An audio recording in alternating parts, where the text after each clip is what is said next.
This episode contains mature content and themes. Viewer discretion is advised.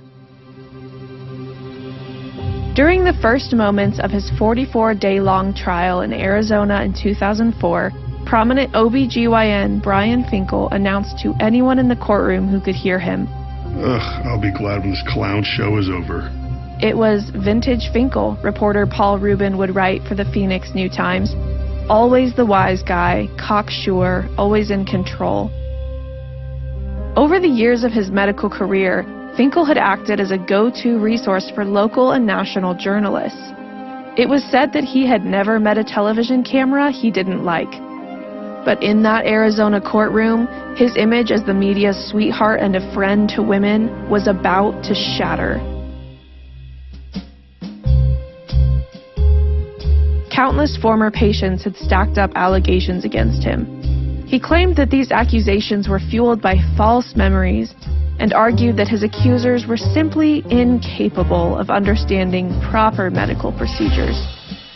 It was only 5 years earlier that media outlets had been publishing golden boy stories about Finkel, dubbing him the Terminator and promoting him as a damn good doctor.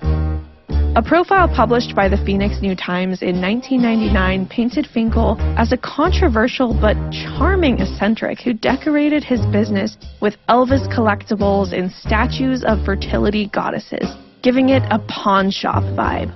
On the day the news outlet visited his building, Finkel was wearing a blood-red dress shirt, tie and cufflinks, a beeper on one hip and a Colt 45 on the other. He referred to himself as the Prince of the Pelvis, the disciple of Elvis, and the uptight, out-of-sight feeling. All right, Dr. Brian Leslie Finkel.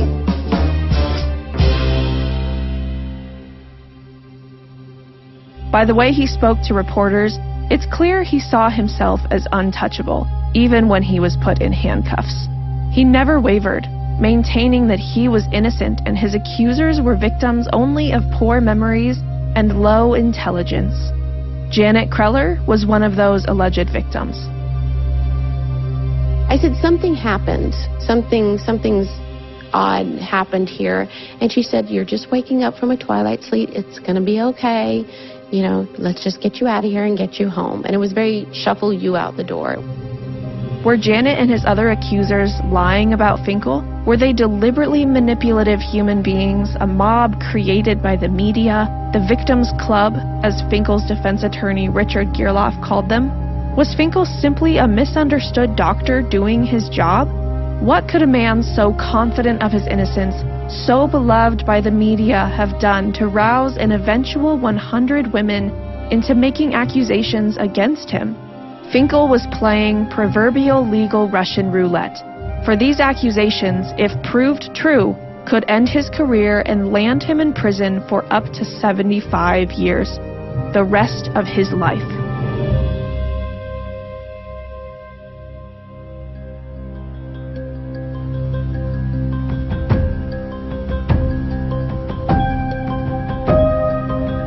You're listening to Conceiving Crime, the podcast dedicated to investigating crimes past and present involving sex, procreation, pregnancy, birth, and all things human reproduction.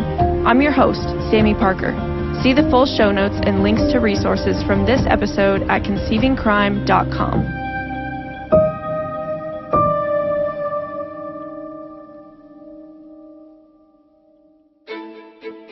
Brian Finkel grew up in a reportedly dysfunctional home. His father was a doctor, but both of his parents were alcoholics and abusive, he claimed. He left home at age 17 to attend college on an Air Force scholarship and became a doctor in hopes of finally winning his father's approval. Ultimately, he became estranged from both of his parents. Later in life, he told the Phoenix New Times, My mother's dead, but I'm looking forward to being an orphan. I can't wait for that nasty son of a to die so I can go piss on his grave. In college, Finkel met his future wife, Diana, and they were married in the early 1970s. While he was in the military, the couple traveled the world. Eventually, they had 2 children together, a son and a daughter. After returning to Arizona, he set up shop as a doctor. It was the early 2000s when Janet Kreller was searching for a doctor with whom to schedule a discreet appointment. Finkel seemed to fit the bill. The glowing reports of his good reputation swayed her to schedule that appointment with him. As she lay on the exam table in Finkel's office, she could feel herself slowly drifting out of consciousness. She trusted Finkel, who had come highly recommended, to care for her through this vulnerable experience. But as she slipped into a twilight sleep, she said she could hear herself demanding someone to stop, telling someone that what they were doing wasn't right. But she was sedated, exposed, and totally helpless. I gave him too much power. I looked at him with the degree that he had and the way that he presented, and he was well known and what I thought was apparently liked within the community, and who was I? Janet would remain silent about her experience in the immediate aftermath, only revealing the details years later. It turns out that in their lionizing reports of Finkel, the media had played some red flags off as nothing more than typical or laughable behavior. Finkel alluded to spending time with prostitutes while traveling with his wife, telling a reporter, "You can get any girl for only $8 a night." And after opening his OBGYN practice, things hadn't actually gone well. He allegedly had his privileges revoked with several local hospitals due to unknown reasons that the Phoenix New-Times called personality conflicts with Phoenix General and Good Samaritan hospitals, which Finkel referred to as Penis General and Good Scam. Then, in 1984, his wife Diana became pregnant with their third child while she was still nursing their second child. He decided she should have an abortion, but was unable to find a local doctor to carry one out, even among his colleagues. So Finkel, who had learned to commit abortions in the military, threatened to carry one out on his wife and child himself. She was then sent to Mesa, Arizona for the abortion, but Finkel was not happy with how his wife was treated by that abortionist. She was not given anesthesia, he claimed. I'm saying to myself, if this is the very best that my wife can access, then what's going to happen to the working Jane Doe on the street? So I said, F it, I'm putting an ad in the Yellow Pages, and I'll help a couple people when they come in. There weren't a couple people. They were pounding on my door by the thousands. Finkel had seen an opportunity. At the time, the average abortion cost about $300, and there weren't any local doctors willing to commit them. According to a U.S. Department of Labor report, the average obstetrician-gynecologist in the year 2000 was making $133,000 a year. Finkel decided to refocus his career from delivering babies to aborting babies, and eventually, abortions accounted for an astounding 80% of his business. Before his abortion empire came crashing down, Finkel was making $600,000 a year off of killing babies. His wife Diana acted as office manager for years and told the Phoenix New-Times, "When he first started the practice, I said, treat each woman with dignity, please. I've been there. Talk to them first with their clothes on. Give them that much courtesy." As the owner of the Metro Phoenix Women's Center and one of the few outspoken abortionists who would agree to television interviews at the time, Finkel became well known and esteemed by abortion advocates in the 1990s and early 2000s. Dubbed the king of the local abortion market in Arizona, Finkel was committing as many as 2,000 abortions annually, 20% of the total abortions in the state at that time. And the media loved him. In 1999, the Phoenix New-Times published an article on Finkel titled, "Trash-Talking Abortionist Dr. Brian Finkel has a message for pro-life zealots. Kiss my ass." In that article, Finkel said he nicknamed his abortion room, Ta-da! Vaginal vault. explaining, "This is where I do the deed." he also said he called the D&C first trimester suction abortion machine Super sucker. and explained, "This is my abortion machine where I do the Lord's work. I heal the sick with it."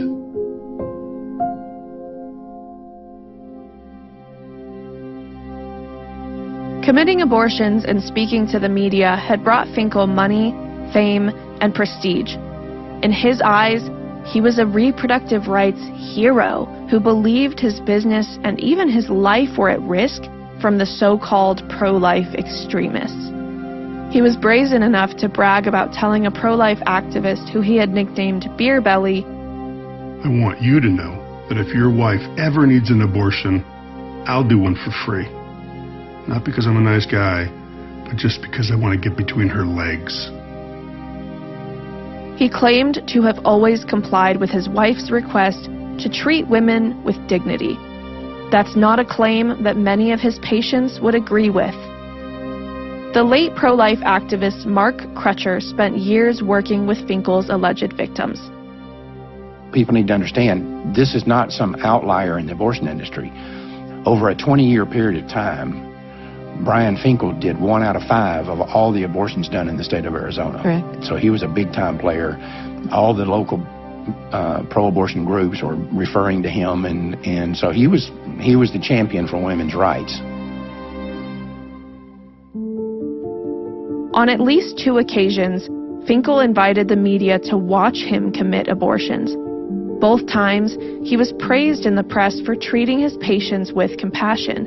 The media reported hugs, smiles, and adoring glances between Finkel and his patients. But not all of his patients were fortunate enough to have reporters watching Finkel's every move during their abortions. But did his status make Finkel a target for false accusations, or did it make him an untouchable abuser? Janet recalled the moments she can remember of her abortion with Finkel. And he was sitting next to me a few moments. It was a twilight sleep that I was put under. But after he had administered the IV, he stood up and he pulled off his gloves. And he proceeded to walk down to the end of the table and presented between my legs at the end of the table. There was a tube of lubricant that was down there. At that time, he put some on the palm of his hand, and with a very flippant upward motion applied it. Whereas in most exams, let's say if you were at a gynecological yearly exam, they would just put a little bit on you and be very delicate about how it was being done. And he just, with a completely upward motion, put it on barehanded. And as I'm going under this twilight sleep here, I knew that that was a very odd thing to do, but then he kept moving, placing his hand back there and moving his hand back and forth and massaging the area and simulating sex with his bare hand. To Janet, Finkel was no hero. He was a sexual predator. RAINN, the Rape, Abuse, and Incest National Network, reports that 1 out of every 6 American women has been the victim of an attempted or completed rape in her lifetime. Every 98 seconds, an American is sexually assaulted, and doctors are not immune from being perpetrators of sexual assault. The National Institutes of Health reports that based on data from the U.S. National Practitioner Data Bank, from January 2003 through September 2013, 862 doctors faced disciplinary actions because of sexual misconduct. Those are only the cases that are known. The National Sexual Violence Resource Center reports that 63% of sexual assaults go unreported to police. One of the reasons sexual assault survivors do not report the assault is fear that they will not be believed. Janet, who wondered who would believe her over the prominent, reputable Dr. Finkel, said this was true for her. Finkel maintained to the police and later to the judge that his accusers were just confused. But patients had been filing complaints against Finkel since as early as 1991. Could they all have been confused or lying in an effort to shut down an abortion business? Prior to Janet, a woman we'll call Terry had told the police that Finkel had sexually abused her in 1991 during a gynecological examination. In March of 2000, around the same time that Janet had been abused, a woman named Keith Kalmanson said she had been to see Finkel that month and that he had assaulted her. She also claimed that he was on top of her, groping her breasts as she woke up from the anesthesia. He then told her he was going to touch her in other places. She testified that she looked at the female medical staff person in the room, who turned away as Finkel abused her further. Immediately after leaving the facility, she told her boyfriend and then reported the assault to police. She then met with sex crimes detective Arthur Haddock, who had spent a few months investigating Finkel. Keith's immediate call to the police would trigger the avalanche of accusations against Finkel. About 100 women shared their alleged accounts of sexual assault at the hands of Brian Finkel. A 37-year-old woman came forward to say Finkel had sexually abused her during a post-abortion pelvic examination in November 1995. The movement of his hand was different from what my other doctors would do, she explained. When asked why, after 6 years, she had finally decided to speak out, she said, "I just started feeling disappointed with myself for not coming forward." She realized that had she spoken up sooner, she might have prevented other women from being assaulted. A 23-year-old woman also accused Finkel of assault, saying he massaged her breasts and made comments about them. She said he told her, "I've seen a lot of breasts in my life, and yours are great." When asked why she didn't report the assault sooner, she, like Janet, said she didn't think anyone would believe her. She also said she didn't want to have to relive the day of her abortion because it had been so emotionally traumatic for her. "I just wanted to get the whole thing over with," she said. "I hated that day." Another woman who saw Finkel for an abortion said he had her unnecessarily expose her breasts. "He came in and yelled, "Gown up above your chest," she said. "I wasn't sitting close enough to the end of the table, so he grabbed my legs and pulled me down on the table. He was very crude, militant-like, very abrupt. At that point, I just wanted to get it over with and get out of there." Then there was a woman named Julie. Julie told the police that Finkel had sexually abused her orally while she was on the exam table. Detective Haddock saw the pattern of accusations against Finkel, accusations that had been ignored by police, and he filed a report stating that Finkel had established a history of molesting his patients during abortion procedures. He recommended that Finkel be prosecuted for sexual assault and abuse. But it was more than a year after Keith's report of alleged assault that the Maricopa County Attorney's Office launched its own investigation in September of 2001. By mid-October of that year, the Arizona Board of Osteopathic Examiners voted to suspend Finkel. When questioned, Finkel claimed his accusers simply didn't understand how an abortion exam worked, and that he had to check their breasts during their abortions to see if they had begun lactating. Finkel also said that he was never alone with his patients, and therefore wouldn't have even had the opportunity to sexually abuse them. He declared his innocence and said no charges against him would stick. He told the Phoenix New-Times, "I don't like my integrity being challenged. I've gone out of my way to be hyper-vigilant to protect myself from specious allegations such as this one and others." Plus, he argued, "I'm never alone with my patients. Never." In a previous February 1999 letter to advice columnist Ann Landers about unchaperoned X-ray technicians who perform breast exams, Finkel had written, "They misconstrue professional conduct for professional misconduct. Physicians that abuse their patients in this state go to prison. I'm not going to go to prison because I'm not doing anything wrong. I am a busy gynecologist and would never do a breast exam on any patient, regardless of age, without a female attendant present to protect her dignity and my integrity."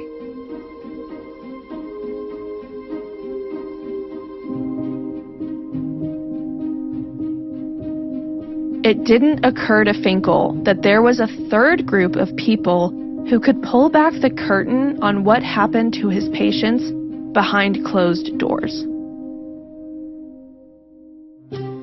Finkel had defeated accusations against him in the past. Accusations of malpractice by former patients who were helped by pro-life attorney John J. Jakubovic. Jakubovic had filed numerous malpractice suits against Finkel, but not one of them had held up in court. Confident he would be vindicated, it remains unknown if Finkel was worried about the other women in his life, his employees.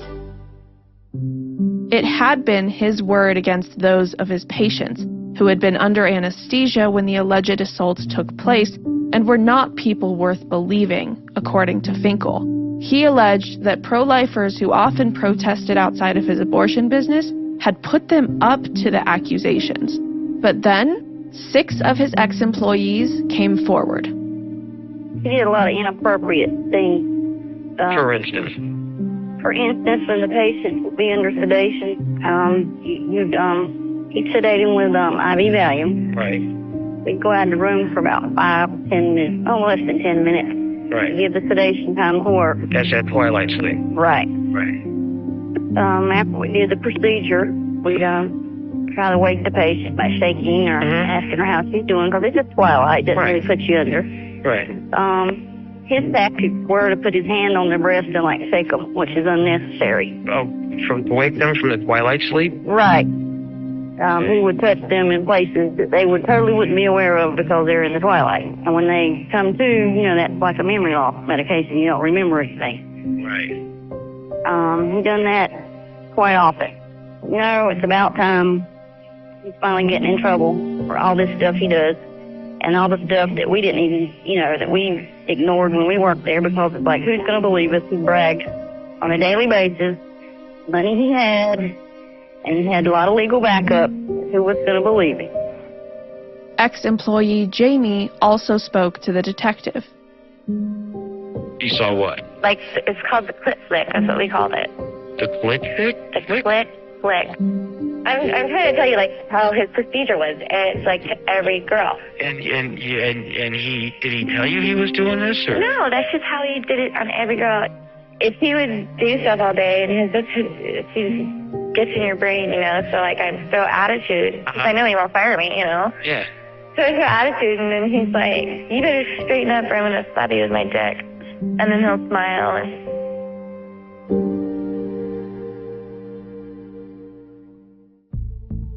Another ex-employee spoke with police, telling them he would wake patients by grabbing their breasts, and if a patient was attractive, had larger breasts, or had enhanced breasts, he'd find a way to be alone with her in the room. There were no eyewitnesses to validate the type of assault Finkel had reserved for these women. One ex-employee called Finkel a monster. Finkel had been successfully intimidating his employees into silence for years, even unnervingly carrying a gun at work. But the employees he thought he had bullied into silence were now the ones to deliver the final blow that would send his abortion empire crumbling to the ground. The key witnesses Finkel's alleged victims needed were the same women who stood by and watched as Finkel had allegedly assaulted them one by one. After years of dodging allegations against him, Finkel was arrested in October 2001 and was held on a $650,000 bail. Maricopa County Attorney Rick Romley said that more than 100 women called his office about Finkel after news broke of his arrest. They told Romley that Finkel had abused them as well. By the fall of 2003, Finkel's trial was finally underway. But as the judge would say, Finkel showed no remorse and would not admit to his crimes. He maintained that each and every one of the women accusing him of sexual assault was ignorant. At one point, Finkel looked at the women testifying against him in the courtroom and whistled the melody of Wizard of Oz's "If I Only Had a Brain." He even pointed to Cindy Nanetti, the deputy county attorney who was co-prosecuting him, and said that for Halloween, he was going as a transvestite sex crimes prosecutor. But with the he said, she said nature of the case, it was unclear if he would be found guilty of any of the sex crimes he stood accused of. The trial included testimony from 53 witnesses, and Finkel spent 5 days on the stand himself. Woman after woman detailed their shocking allegations against him, but during the 14-day jury deliberation, Finkel still declared that he was innocent and claimed that the jury would acquit him. He underestimated the powerful effect of the 35 women who testified against him. After all of the testimony was given and the jury returned its verdict, Finkel was acquitted, cleared on 34 counts of abuse. But the jury also found him guilty on 22 counts of sexual abuse involving 13 of the victims. That was all it took to send him to prison. As the decision was read, the courtroom sat quiet, but once the handcuffs were placed on Finkel and he was led out of the room, his now confirmed victims erupted in applause. "We got you," said 24-year-old Ebony Jordan, one of Finkel's victims. The jury found Finkel not guilty on 2 of Keith's sexual assault claims against him and undecided on 2 others. He was also acquitted of abusing Janet, who said, "Just because we didn't get a guilty on everybody doesn't mean it wasn't true. Maybe enough evidence wasn't presented or things just didn't work out the way they should, but he's going where he belongs." Finally, after decades of drugging and assaulting women, Finkel would face justice for what he had done. Then, just moments after the jury handed down their verdict, another witness slipped into the courtroom. The prosecution had worked to get Annette Barber there from California in time to testify against Finkel, but she arrived too late to share what she knew. "Oh, there he is," she said upon seeing Finkel in the courtroom. "I haven't seen him in a long, long time. I wish someone would have done something when I complained about him back then." Back then was years earlier when Annette was the non-commissioned officer in charge of the OBGYN clinic at Eglin Air Force Base in Florida. Finkel, then in the Air Force, was working there, and Annette would occasionally serve as a chaperone during his patients' gynecological appointments. In a letter to the Arizona Republic, she explained that one patient expressed feeling violated by him after he allegedly simulated a sexual act on her during her exam. Annette brought the complaint to the hospital's chief nurse and chief administrator and spoke to a colonel about Finkel. The colonel, however, called Finkel an officer and a gentleman, and he told Annette she shouldn't make such a serious allegation. Finkel later came to her and told her no one would ever believe her and to watch herself. Annette was then prohibited from acting as a chaperone to one of Finkel's patients ever again. "They totally swept it under the rug," she said. "I went about my business and served another 15 years or so in the Air Force before I retired. But I never forgot this guy, and I've told this story many times over the years. This guy was abusive, physically and verbally, and I'm happy that he finally got brought to justice." Despite the years of controversy about legalized abortion and his time spent as the media's sweetheart, Finkel's trial did not make national headlines. Even today, few people know the story of how one of America's most popular abortionists went on trial for sexually abusing many of the women who had filed complaints against him. Mark Crutcher spoke with attorney John Jakubovic. It would be very interesting to see if the court goes easy on him. It'd be very interesting to see how all these women's groups and the media would respond to this, because one of the most outrageous parts of this whole thing is the fact that the national media will not cover this story. The national media has been conspicuously silent about the dealings with Brian Finkel. Back when he was gaining notoriety as a nationwide abortionist, carrying his 45 on the side and wearing the helmet and the flak jacket. The national media went after him and interviewed him for all sorts of things. He was in the New York Times, he was on 2020, he was on Nightline, he made all sorts of appearances on national TV. And yet, throughout this entire trial, there's not been one national story on him, except through the local pro-life organizations that put out national pro-life news. Well, John, you remember even when CBS did that story on Life Dynamics and our abortion malpractice campaign, and in which they included you as well, they made sure to get him in on the story. Well, certainly. In fact, the New York Times article tried to make him out to be a hero, and how the whole abortion malpractice effort was some conspiracy by us.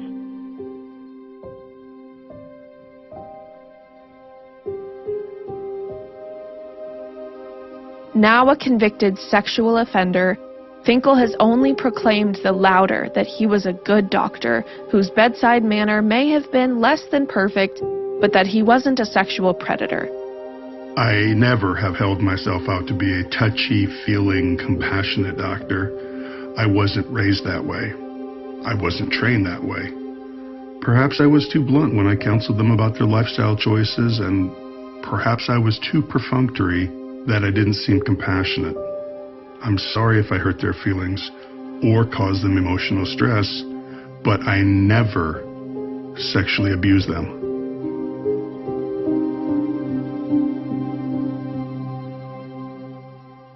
The abortionist's wife, Diana, supported him through it all until her death in 2023, writing a statement to a newspaper following his conviction saying, "My family and I are the true victims in this case." A month after Finkel was convicted, Judge Jeffrey Cates sentenced him to nearly 35 years in prison, landing him in jail until he would be about 82 years old. Cates had increased Finkel's sentence to an aggravated term on each count, telling him that he had caused emotional harm to his victims, including depression, humiliation, and fear, and had caused physical harm to some of them. Judge Cates also noted that Finkel's lack of remorse and failure to take responsibility for his crimes did not bode well for rehabilitation.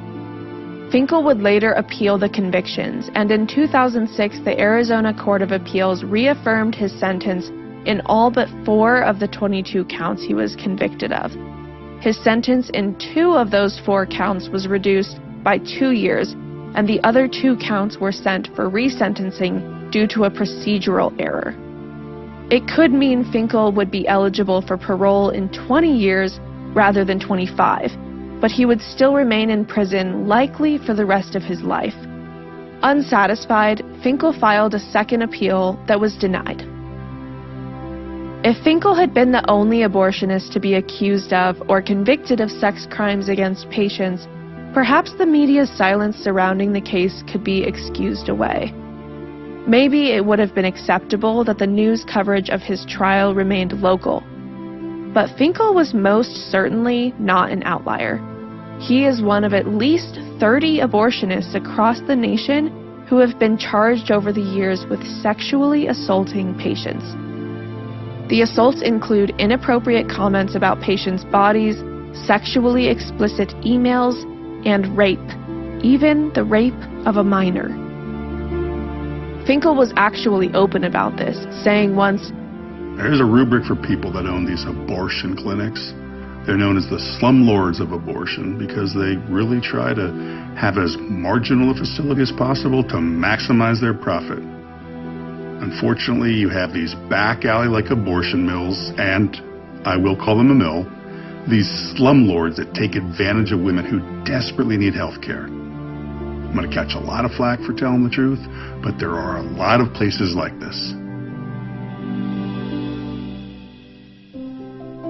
It may never be known how many women Finkel or the other predators hiding within the abortion industry assaulted. Many of them were unconscious as Finkel violated their bodies and their trust. Many of them may hear about Finkel's conviction and wonder, did he assault me too? In all likelihood, Finkel won't be assaulting any other women or committing any more abortions in his lifetime. But his ability to dodge the law for more than 2 decades is the result of the nature of this business. It's difficult for women to share that they have been sexually abused. It's also difficult for women to share that they've had an abortion. When the abuse is carried out by a well-known doctor while a woman is under anesthesia and having an abortion, those factors combined are enough to keep women silent. It's easy to sexually abuse your patients if they don't even want to admit to anyone that they were in your office to begin with.